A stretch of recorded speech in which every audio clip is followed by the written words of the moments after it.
Yeah, okay, a rose with any other name would still smell sweet, whatever. Would two books with exactly the same name both read as good?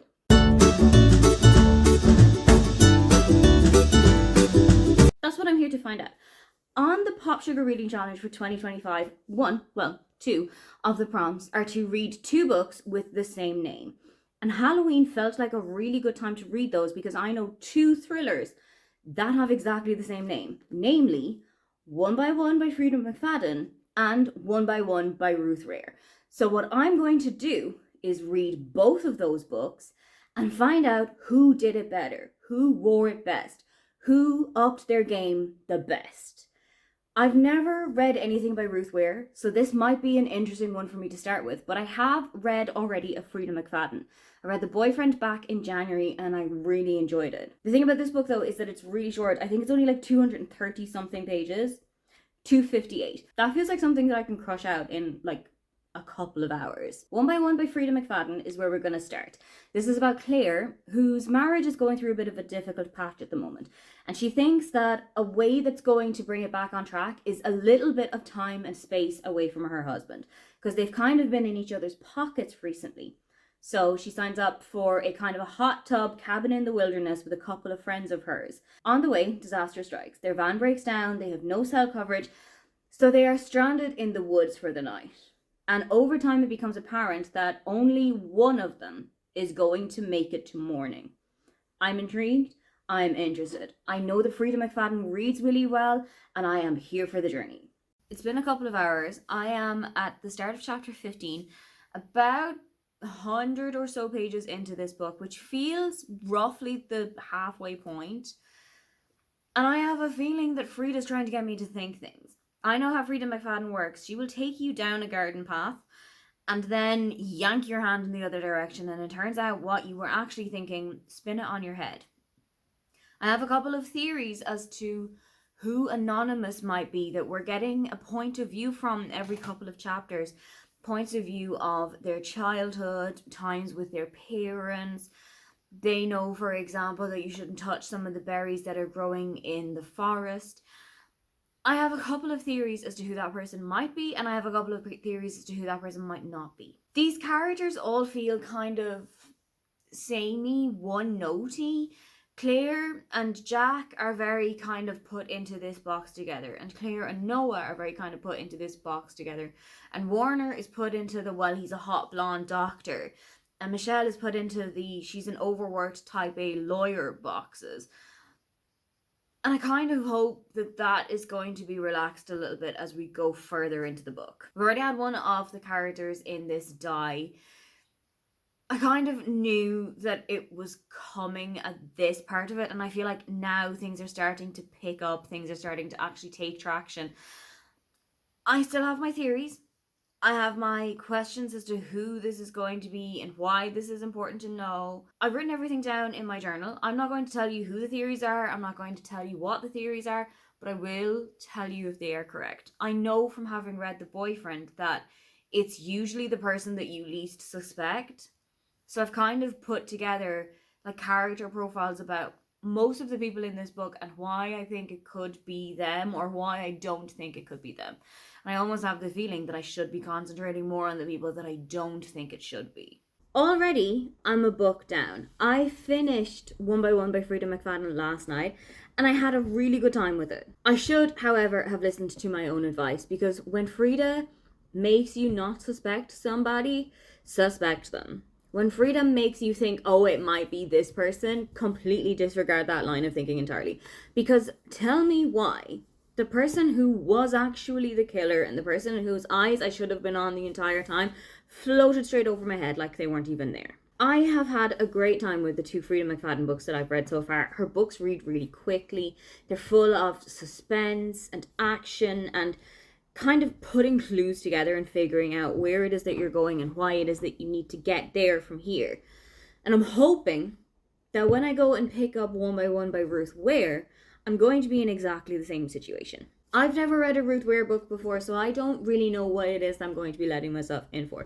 I have heard of other books by Ruth Ware, like 0 Days, like The Woman in Cabin 10, but I have no idea what her writing style is going to be like. With Frida McFadden's book, I did have some kind of like baseline of where I thought I was going to be, but this time I'm going in completely eyes shut. This version of One by One is about a group of co-workers who are at a chalet at the Alps on kind of like a team building holiday. There is a huge avalanche one morning, and one by one, the people in the group start to die off.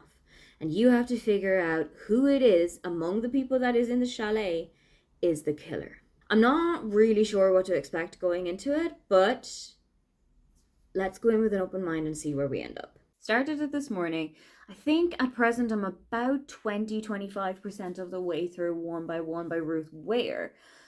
And I'm enjoying this one. I almost think I'm enjoying it a little bit more because there are slight nuances that feel different to One by One by Frida McFadden. But still, a relatively similar story. This is also a locked in mystery. This one is also set at a kind of a luxury resort.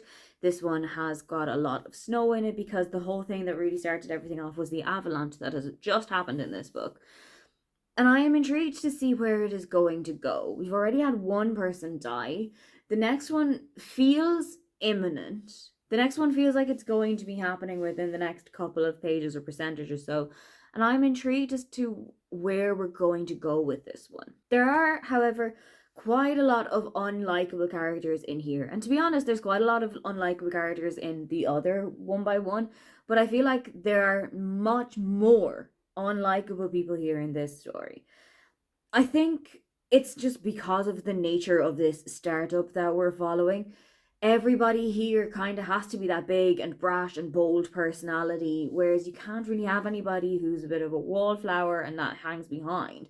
And one of the characters that we are following, Liz, feels like that left behind, feels a little bit like that wallflower, and people have forgotten that she's even there. There isn't a bedroom that's been booked for her. So I have got a couple of questions that I have asked and answers that I am still waiting to get. We're in the kitchen for this morning's update. First of all, I am 50-ish% of the way through with One by One Ruth Ware edition, and I am having a good time. I'm starting to get really invested in it. Things are actually starting to move on at a really good pace. It's a solid story. I now have proper theories as to who I think this person is and who I think it is that's doing everything. I wish I had read and then there were none so that I would have that kind of, oh, this is really like it because XYZ. So I'm thinking maybe I need to go into and then there were none at some stage of my life so that I can see that little kind of parallels popping up now and then. I'm really enjoying Ruth Ware's story writing. I'm really enjoying the characters. None of them are particularly likable. There's only one person in this whole entire cast of characters that I particularly enjoy. And I feel like I thought at the beginning there were so many people that I needed to keep track of. And now that number is dwindling significantly. Like people are disappearing, people are dying, people are whatever. There's so much fewer people that I need to care about and concentrate than there were at the beginning of the book. Main reason that we're in the kitchen is I am a sucker for marketing. Marketers have a picture of me on their whiteboard with a little heart around it because I am exactly what they're looking for. I have seen the world and its mother talking about lasagna soup for the last week. And I thought that that would be the perfect dish to make for this specific vlog. Because the weather is fucking terrible. It's going to be so cold over the weekend. I think it's possibly going to rain. And I think it's just the perfect kind of dish to sit on the couch, big crusty loaf of bread beside me, lasagna soup in front of me, and just keeping going with my book or reading or whatever it is that I want to do while I'm eating. Second, this is the same thing that I am used to, but in a different kind of a packaging. So what I'm thinking is it kind of ties in that it might have a slightly different name, but it's a relatively similar concept. Whereas these two have got the exact same name, but a slightly different concept. Let's see how it goes. I am just going to wing the entire thing. I have seen so many recipes that I'm fairly confident what it is that I need to do, and I'm just going to go in and wing it.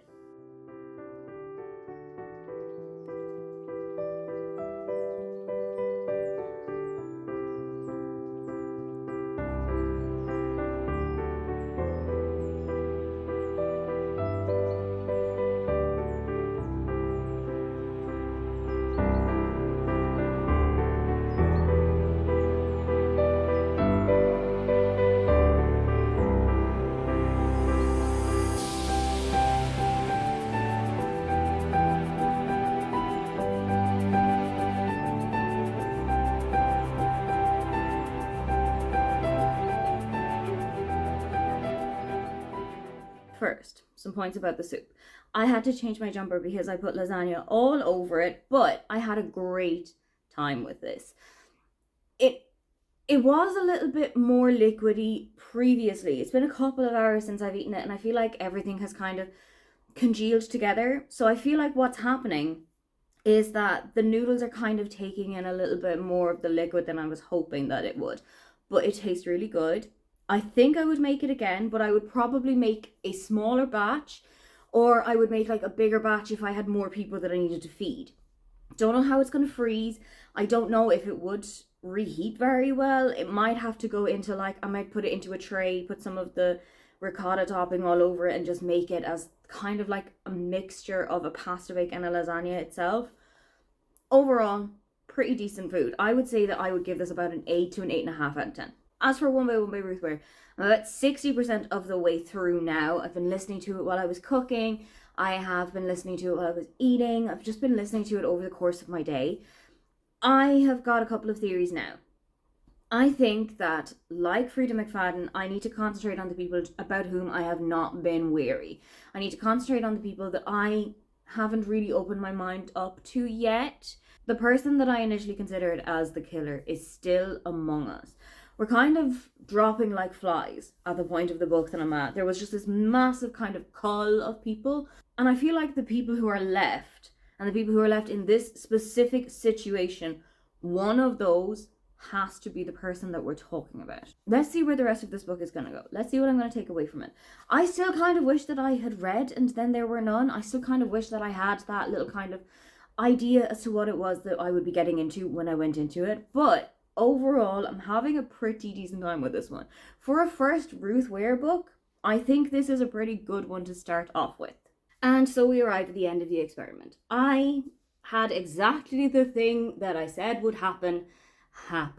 The exact person that I completely disregarded, I think at the beginning of the book, that was the killer. And that means that I am 0 for 2 on figuring it out and 2 for 2 on being completely hoodwinked. How did the books fare up though?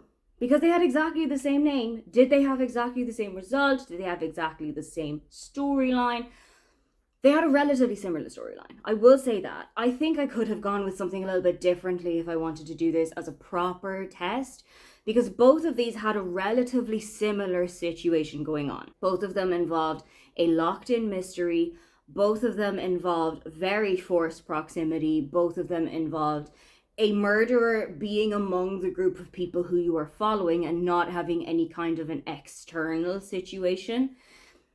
And they were both very much under my nose for most of these books. As for the CAWPOD scores, that is where I was going to see which one of them did it better, which one of them had kind of resonated with me more, which one of them was the one that I would recommend the most. And to be honest, they both got exactly the same score. When I went in to do One by One by Ruth Ware, I intentionally scrolled down so far that the scores for One by One by Frida McFadden were hidden so that I wouldn't be influenced by them in any way, and I still ended up giving it exactly the same score. I think that there was a little bit of a twist and turn with one of them had better characters, one of them had slightly better writing style. But other than that, everything across the board was exactly the same, and they both ended up with 7.71 out of 10, and that rounded up to a 4-star read. That means I enjoyed both of them pretty much evenly. They both had a pretty similar storyline. They both had very similar things going on in them. And they both hoodwinked me pretty much exactly the same. Have you ever read 2 books that had exactly the same name or pretty similar names and similar storylines?